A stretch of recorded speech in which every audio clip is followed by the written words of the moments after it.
One of the companies launching a stablecoin is PayPal. It's going to live on the Stellar blockchain for real-world payments, commerce, and financing. Let's bring in Dinelď, CEO of Stellar Development Foundation. Dineljď, always good to chat with you. I want to start with the ease of use question, because I think this is where really the rubber meets the road when it comes to consumer behavior. Consumers want to do what's easy. They want to do what has consumer protections, and that's credit cards. They want to do what they're rewarded for, and they're used to that when it comes to credit cards. Talk to us a little bit about the opportunity, though, that stablecoins present from a consumer perspective. Well, if you think about now, and thank you for having me, if you think about where we are now in the blockchain crypto space, there's a lot of focus on ease of use for the consumer side. That wasn't the case 4 years ago. It is the case now. The wallets that people have built and businesses have built out there are really simple. So it actually is very easy to be able to leverage a stablecoin, sometimes not even knowing that you're doing that.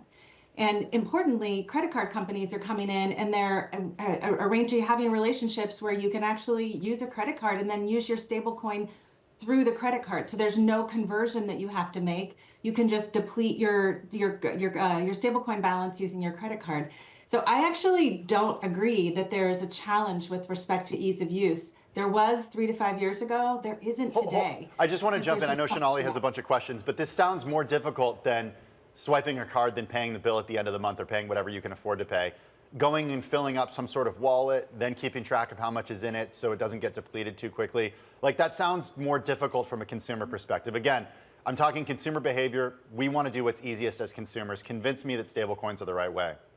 Well, I think a lot of people use their Venmo to do exactly what you just talked about. A lot of people are using PayPal to do exactly what you just talked about. And that ease of use in leveraging stablecoins there is kind of the same.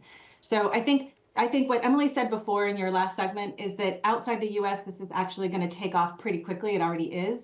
In the US, it's a little more complicated because our markets, we're just used to what we have to do here because it's very simple. But I don't think the ease of use of it is going to be the challenge and the barrier to entry. You know, I actually have a question in the exact opposite direction. And it's, you know, you heard us You're saying it's too easy, Shonali? Well, it might be easier for big retailers, as we've been talking about, to maybe bypass the traditional financial system in some ways by going directly to stablecoin. How likely is that? Now, it's really interesting to see you work with a more traditional way payments company. PayPal has been thinking about stablecoins for a long time. But if you are Bank of America or Citigroup, how worried do you have to be that, you know, retailers might not want to work as directly with someone like you? Well, I don't think that I think that what we're seeing now is this really nice combination of traditional financial infrastructure and the new technology. Everybody gets very fearful of this, and I think this has been the challenge that we've had for the last 10 years, is really getting people to understand it's just a tech stack. And so banks are actually really excited about leveraging this new technology. And I think if you look at PayPal, PayPal entered the market with a stablecoin during a time when there wasn't the Genius Act and stablecoin legislation on the table.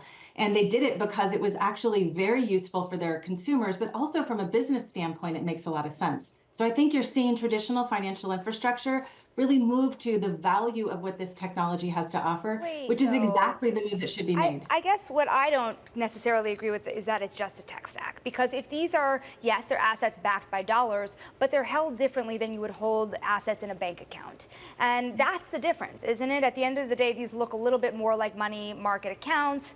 So isn't that creating a different way for people to use money?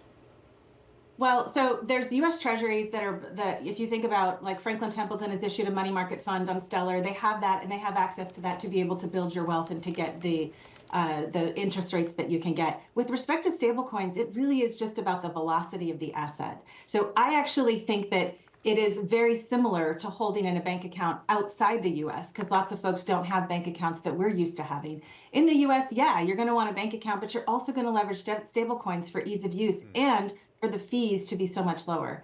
It's super exciting where we are in the market right now, and I just love to see this kind of technology really take off. Perhaps exciting for somebody like you in this position, maybe not so exciting for an established credit card processing company like we saw on Friday. Shares of Visa and MasterCard did move lower on that Wall Street Journal report that we've been referencing that says that Amazon and Walmart are reportedly looking at their own stable coins. Talk to us about who you see as the, I don't want to say losers, but there's no other better way to put it. Like, right, who should be aware? Yeah, who should be concerned with developments in stablecoins such as these?